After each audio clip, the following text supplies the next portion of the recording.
한국 교회 역사를 보면 한국 교회의 태동에 정말 어려운 시기를 함께 했습니다. 기독교 복음이 들어오고 나서 얼마 뒤에 한일합병이 이루어지고 민족의 어려운 역사 속에 있을 때 정말 교회가 앞장서서 나라를 사랑하고 나라의 독립을 위해서 힘썼던 것이 교회였습니다. 33인의 대표 중에 27명이 기독교인입니다. 원래 기독교가 주동을 하여 있는 나중에 그래도 민족운동을 하기 위해서 불교하고 민족운동자 몇 사람을 함께 추가한 것뿐이지 기독교가 3.1운동을 주동을 했고요. 또 독립운동의 대부분도 기독교 세력들이 뒤에서 다 후원을 했습니다. 해방 이후에 신탁 통치가 이루어졌을 때 그리고 6.25 전쟁이 일어났을 당시에 한국 기독교의 세력이 90%가 이북에 있었습니다. 한강 이북에. 나머지 10%가 한강 이남에 있었습니다. 절대적으로 이북이 기독교의 중심이었습니다. 그런데 신타 통치를 지내면서 공산치하에 있던 기독교인들이 이건 여기선 신앙생활 할 수가 없다. 그리고 유교가 터지니까 도무지 거기서는 신앙생활 할 수가 없으니까 90%의 기독교인 중에 90%가 태반이 다 남쪽으로 내려오는 거예요. 전라도로, 경상도로, 전주, 군산, 여수, 목포 이쪽 지역으로, 그 다음에 어디죠? 이 울산, 부산 지역으로 저 이북에서 신앙생활 하는 사람들이 다 내려와서 남한이 기독교의 중심이 되어지는 국가가 된 것입니다. 우리 기독교가 해야 할 일이 무엇인가? 정말 인정받는 하나님께서 인정하시는 교회는요. 첫 번째 따라합시다. 나라 사랑하는 교회를 하나님께서 인정하십니다. 믿음에는 국경이 없으나 믿는 사람에게는 국경이 있습니다. 또한 국적이 있습니다. 그러므로 신자는 나라와 민족을 사랑해야 합니다. 한국 기독교의 역사도 나라와 함께 했습니다. 자유민주주의 체제를 수호하고 왜냐하면 사회공산주의 체제에서는 신앙생활 제대로 할 수가 없거든요. 지금 제 친구들, 중국에 선교사로 갔던 친구들 다 들어와 있습니다. 중국에 교회가 있긴 있지만 그냥 삼자 교회들이고요. 하나님의 그림이 예수님의 그림이 십자가가 걸려야 할 그곳에 누가 걸려 있어요? 시진핑이 걸려 있어요. 중국에 있는 선교사들 태반이 다 쫓겨났습니다. 교회가 있어도 교회라 말할 수 없는 형국이 되어져 버렸습니다. 그러니까 사회 공산주의 체제에서는 기독교가 힘을 쓸 수가 없습니다. 기독교가 힘을 쓰게 되어지면 사회 공산주의 체제가 무너질 수밖에 없기 때문에 그렇습니다. 그러게 우리는 정말 이 자유 대한민국에서 신앙생활 마음껏 할 수 있다라는 것 얼마나 큰 은혜고 축복인지 모릅니다. 그러기에 우리는 나라를 사랑할 수 있는 교회가 되어야 합니다. 저는 좌파도 아니고 우파도 아닙니다. 저는 예수파입니다. 누구 파라고요? 예수파입니다. 하나님이 기뻐하시는 사람을 선택해야 할 책임이 우리한테 있습니다. 이 나라의 체제를 지키고 믿음을 지키고 하나님의 사람을 온전히 세워갈 교회를 지킬 책임이 여러분과 저에게는 분명히 있다라는 것 꼭 기억하시기 바랍니다. 사도 바울은 이방인의 사도로 부름을 받았지만 그는 가는 곳마다 제일 먼저 어느 곳을 찾았죠? 성경 읽다 보면 사도 바울은 어느 지역에 가든지 제일 먼저 찾은 곳은요. 회당에 들어갔어요. 회당이 누가 모이는 곳이에요? 그 지역에 있는 유대인들이 모여서 세운 곳이 회당, 시나고그입니다. 그 회당은 심지어 사도 바울에게 있어서는요. 자기를 죽이지 않고는 결국 먹지도 마시지 않겠다고 단식을 투쟁했던 40명의 결사단이 있었습니다. 그들도 가는 곳마다 어느 곳을 중심으로 움직였겠습니까? 회당 중심으로 움직이지 않았겠습니까? 쉽게 말하면 자기의 목숨이 위협을 당하더라도 사도 바울은 어느 지역에 가든지 먼저 누구부터 찾아요? 자기 동족에게 먼저 합니다. 그는 비록 이방인을 위한 사도로 부름을 받았지만 어느 곳에 가든지 자기 동족, 자기 민족, 자기 이스라엘 사람들에게 복음 증거하기를 제일 먼저 했던 것이 사도 바울의 신앙의 일념이었던 것을 잊지 마시기 바랍니다. 왜? 그는 그래도 자기 동족을 자기를 죽이려 하고 자기에게 위해를 가하는 동족일지라도 그들에게 복음 전하기를 먼저 하였다는 것 꼭 기억하셔야 합니다. 이와 마찬가지로 오늘 본문에 있는 엘리사도 도단성에 거하고 있었습니다. 그 도단성은 엘리사의 지도 아래서 신앙생활하는 공동체였다는 것입니다. 다시 말하면 도당성 자체가 하나님의 사람 엘사를 통하여 하나님을 섬기는 교회였다라고 생각하시면 됩니다. 이때 엘리사는 나라를 위해 늘 기도하던 중에 아람 왕 나라의 침략을 사전에 하나님의 계시로 왕에게 알려줌을 통해서 그 아람 나라의 그 침략을 방비하기가 한두 번이 아니었다고 성경은 말하고 있습니다. 다 함께 10절 말씀 시작. 이스라엘 왕이 하나님의 사람이 자기에게 말하여 경계한 곳으로 사람을 보내 방비하기가 한두 번이 아닌지라. 아멘. 아람 왕이 이스라엘과 전쟁을 벌이려고 몰래 침략을 해나가면 어떻게 알았는지 그곳마다 누가 있는 거예요? 다 미리 지키고 있다가 그 지경을 지키고 있다가 그 쳐들어오는 군대를 다 무찌르는 거예요. 그러니까 아람 왕이 화가 난 거예요. 야, 내가 이렇게 계략을 세웠고 몰래 몰래 침략을 했는데 어떻게 저 이스라엘 왕이 우리의 가는 길목마다 그렇죠? 미리 다 예비했다가 우리의 길목을 막을 수 있느냐? 우리 중에 첩자가 있는 거 아니냐? 지금처럼 뭐 도청기가 있는 것도 아니고 첩자가 있는 거 아니냐라고 이제 왕이 화를 내는 거예요. 그랬더니 그 신복 중에 하나가 말합니다. 아닙니다. 이스라엘은 하나님의 사람이 있는데 그 하나님의 사람 엘리사가 왕이 침시를 하는 말을 어떻게 알고 이 말은 뭐예요? 그가 엘리사가 기도하는 중에 하나님께서 계시로 말씀해 주셔서 자기가 하지 않고 그 계시를 들은 것을 누구에게 알려줌으로 왕에게 알려줌으로 왕이 미리 방비하게 하고 있는 것이 현실이기에 우리가 먼저 이스라엘 치려면 어디를 쳐야 됩니다? 엘리사를 제거해야 됩니다라고 말하는 거예요. 여러분 이것이 본문의 내용입니다. 여러분 엘리사는 아람 나라를 막은 이유가 무엇입니까? 이스라엘을 그만큼 사랑하였기 때문입니다. 그 나라를 지켜야 할 책임이 믿는 자에게 있기 때문에 그랬습니다. 그러게 우리 교회도 나라 사랑하는 교회고 교회로 앞장서는 평강교회가 되어지기를 주의 이름으로 축원합니다.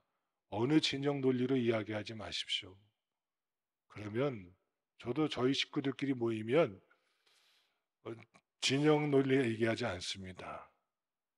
왜냐하면 제 매제는 전라도 사람이에요. 그러니까 뭐 또 제 재수 씨는 또 서울 사람이에요. 예, 그러니까 뭐 서로가 이야기가 다 달라요. 그래서 우리가 협약을 맺었어요. 가족끼리 모이면 뭐 얘기하지 말자? 정치 이야기하지 말자. 대신 이거는 이야기하자.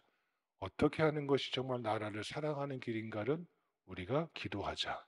왜 기도할 문제니까요. 기도해야 합니다.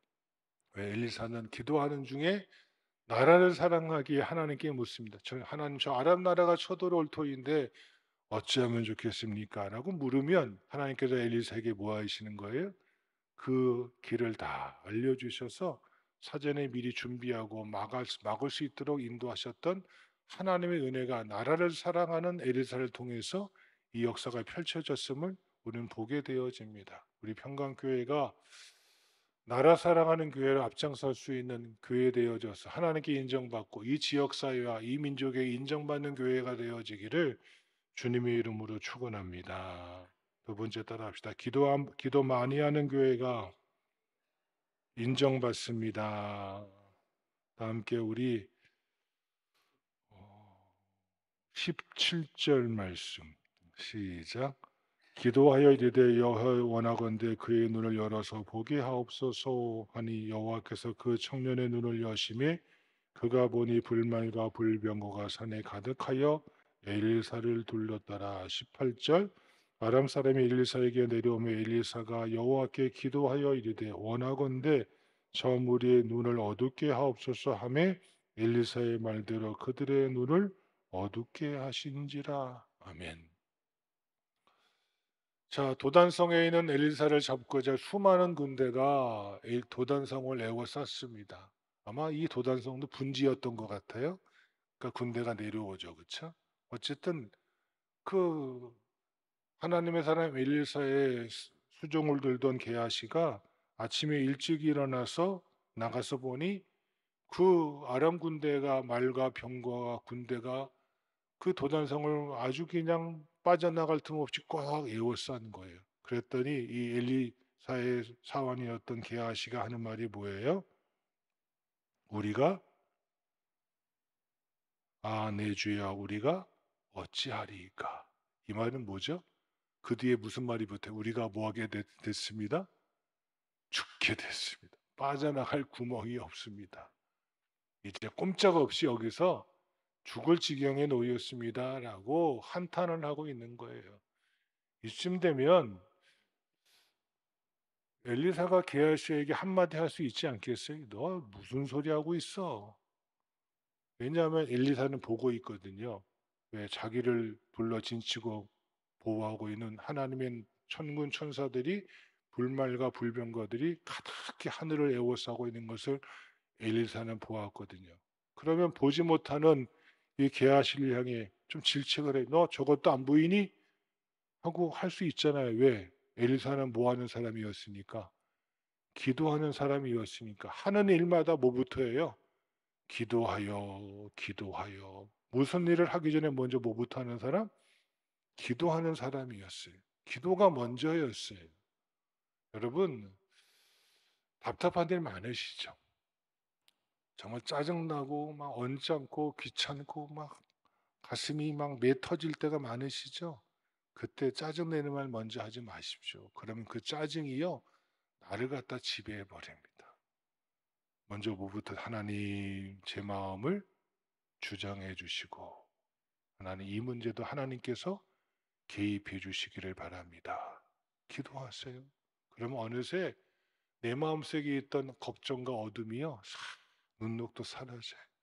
그리고 하나님의 방법으로 그 일을 해결해 나가시는 것을 목도하게 됩니다. 이게 믿음의 사람이지. 그럼 우리가 감정이 있어서 힘들 때 있잖아요. 막 무너질 때 있잖아요. 근데 뭐부터 하시라고요? 기도부터요. 그리고 기도하는 사람은요, 절대 자기가 기도하며 은혜 받은 걸 자랑하지 마세요. 우쭐대지 마세요. 왜? 하나님은 나에게도 응답하시지만 저분에게도 뭐 하세요? 역사하시거든요.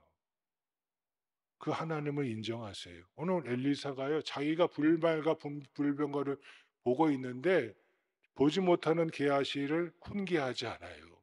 너 저것도 안 보이냐? 야, 네가 그러고도 나의 사환이라고 말할 수 있어? 라고 야단치지 않아요. 대신 그를 위해서 뭐 해줘요?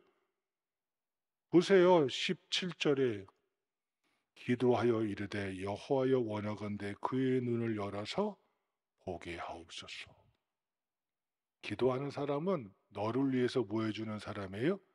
기도해 주는 사람이에요. 그랬더니 여호와께서 그 기도를 들으셔서 뭐 하셔요? 그 청년의 눈을 여심해 그가 보니 불말과 불병거가 산에 가득하여 엘리사를 둘러싸고 지키고 있는 것을 보게 되었더라.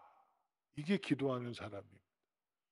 종종 신앙생활 하다 보면 자기가 기도하면서 응답받았다고 자기가 응답받은 것이 최고인 양, 자기만이 뭐 특별한 것이냐 어깨에 힘이 팍 들어간 사람들이 있어요. 그 교만한 마음은 하나님 주시는 거 아니에요. 마귀 새끼가 주는 거지. 여러분, 기도하고 응답받은 사람은 더 겸손할 줄 알아요. 저분이 아직 응답을 받지 못했구나 하고 안타까워하며 그를 위해서 기도해 주는 것이지, 내가 먼저 응답받았다고 내 어깨에 힘 들어가면 하나님 영광 다 가리는 거예요. 오늘 하나님의 사람 엘리사가 못 보고 있는 그 사환을 향하여 나무라지 않아요. 대신 그를 위해서 뭐 해줄 줄 알아요? 기도해 줘요. 그랬더니 기하시도 뭘 봐요? 그걸 보게 되어져요. 그랬더니 두려움과 이제는 죽게 되었구나라고 걱정했던 그의 마음에 이제 걱정과 근심과 두려움은 눈노도 다 사라지고 무엇이 옵니다? 평안을 찾게 됩니다. 할렐루야. 그러니까 기도하는 사람은요, 문제 앞에서 떨지 않습니다. 기도했더니 하나님께서 응답하심을 보게 되어지고 내 마음에 뭐가 찾아옵니다? 평안을 찾게 됩니다. 그리고 더불어 또 기도합니다. 여러분 보실까요? 18절 말씀 시작. 아람 사람이 엘리사에게 내려오며 엘리사가 여호와께 기도하여 이르되 원하건대 저 무리의 눈을 어둡게 하옵소서 하며 엘리사의 말대로 그들의 눈을 어둡게 하신지라. 아멘. 저같이 못된 사람 같으면 아마 이렇게 기도해. 하나님, 지금 저를 지키고 있는 저 불만과 불병거를 당장 내려보내셔서 나를 치러 오는 저 아람 군대를 순식간에 다 모아서서 멸하소서. 이렇게 기도할 수 있잖아요. 그게 여러분 인지상정 아니겠어요? 아니, 저 못된 것들 나 하나 잡으려고 저렇게 수많은 군대가 쳐들어왔어? 이 괘씸한 사람들. 하나님, 나를 지키고 있는 저 불만과 불병거 내려와서 저들을 멸하소서 할 수 있는데 엘리사가 그러지 않아요. 하나님, 저들의 눈을 멀게 해주십시오. 그 마음을 알아야 돼요. 그랬더니 그 기도대로 승리하게 되잖아요. 꼭 사람을 죽여야지만, 피를 봐야지만 승리하는 거 아니잖아요. 하나님께서 역사하셨더니 그들의 눈이 멀어 전쟁을 못하게 해버리잖아요. 온전한 승리가 있습니다. 그러니까 모아하는 사람에게는, 기도하는 사람에게는 하나님의 방법대로 승리의 비결이 따로 있습니다. 당장 내 방식대로 돼야지만, 내가 원하는 대로 돼야지만, 세상 사람들이 논리대로 해야지만 그것이 승리가 아니에요. 기도하는 사람은요, 하나님의 방식대로 이루어 나갈 줄 아는 것입니다. 그것이 기도하는 사람의 교회입니다. 우리 평강교회 성도들이요, 힘드시죠? 세상에서 직장 생활 하시랴, 정말 교회 생활, 믿음 생활, 신앙 생활하기 힘드시더라도요, 여러분 집에서 기도하는 것도 정말 귀하고 복됩니다. 그런데 성경에 보면 내게 와서 부르짖으며 내게 기도하면 내가 너희의 기도를 들을 것이요. 내게 와서, 그게 뭘 말해요? 성전을 사모하는 거죠. 기도의 자리를 사모하는 거죠. 힘드시죠? 잠도, 생활 리듬이 다르시죠? 그래도 불구하고 성전 찾기를 게을리하지 마세요. 기도의 자리에 함께 하세요. 그래야 그 교회가 기도하는 교회요, 그 교회가 평안을 누리게 되어지고 그 교회가 승리함으로 하나님께 인정받는 겁니다. 평강의 성도 여러분, 여러분의 삶의 자리에 기도하는 자리가 가득하기를 간절히 주의 이름으로 축원합니다. 세 번째 따라합시다. 너를 생각하는 교회가 인정받습니다. 자, 이 눈먼 사람들을 가지고 데리고 이 엘리사가 어디로 가요? 사마리아 성 한가운데로 가요. 그리고 제일 먼저 한 일이, 하나님, 저들의 눈을 열어 보게 하옵소서. 눈을 멀었던 그들이 눈이 밝아지고 보니까 자기들이 어디 한가운데 있는 거예요? 사마리아 수도 한가운데 딱 갇혀 있는 거예요. 그들이 가졌던 생각이 뭐였을까요? 나 이제 뭐 했구나? 죽었구나. 그랬더니 웬걸 여호라 왕이, 선지자여 저들을 죽여버립시다. 내가 치리이까 말이 그게 뭐예요? 저들을 죽여버리십시다라고 왕이 하나님의 사람 엘리사에게 간청하는 거예요. 그때 엘리사가 아닙니다. 어찌 우리가 그를 칼과 활로 잡았는데 사람의 생명을 함부로 취할 수 있겠습니까? 그들을 잘 먹이소서. 아니, 죽이고 싶은데, 왕은 죽이고 싶은데 엘리사는 뭐 하래요? 그들을 먹이래요. 또 뭐 하래요? 포로로 잡아서 노역을 시킬 수도 있는데 아니래요. 돌려보내래요. 왜요? 그들도요, 여러분, 비록 아람 나라의 군대였지만 개인으로 보면 한 가정의 아버지일 수도 있고, 그렇죠? 남편일 수도 있고 아들일 수도 있어요. 그렇죠? 얼마나 귀한 사람들이에요? 그들이 만약에 거기서 다 죽임을 당했다 칩시다. 그럼 아마 아람 나라와 이스라엘은 더 뭐가 됐을 것 같아요? 철천지 원수의 나라가 되지 않겠습니까? 그런데 이 엘리사는요, 그들을 생각해서 다 돌려보내요. 그리고 그 뒤에, 물론 그 다음에 또 왕이 바뀌고 쳐들어오긴 하지만 여기 맨 마지막 절 보십시오. 23절 마지막에 아람 군사의 부대가 다시는 이스라엘 땅에 들어오지 못하니라. 이 말이 뭘까요? 그때 사마리아 성에 갇혔다가 노임을 받고 회복으로 돌아갔던 이 군대는요, 다시는 이스라엘에 쳐들어갈 생각을 추호도 안 했다는 거예요. 왜? 야, 내가 또 갔다가는 누구 골당하려고? 자칫 잘못했다 뭐 할 수 있는데, 죽을 수 있는데 엘리사가 우리를 배려해 주고 생각해 줘서 생명을 얻었는데 또다시 사지로 갈 수는 없지 않느냐 하고, 오히려 그들이 이스라엘에 쳐들어오지 않는 형국으로 바뀌잖아요. 너를 생각하고 너를 배려했더니 그들에게 오히려 이스라엘에 뭐가 열렸어요? 살 길이 열리잖아요. 이게 교회가 해야 할 일 아니겠습니까?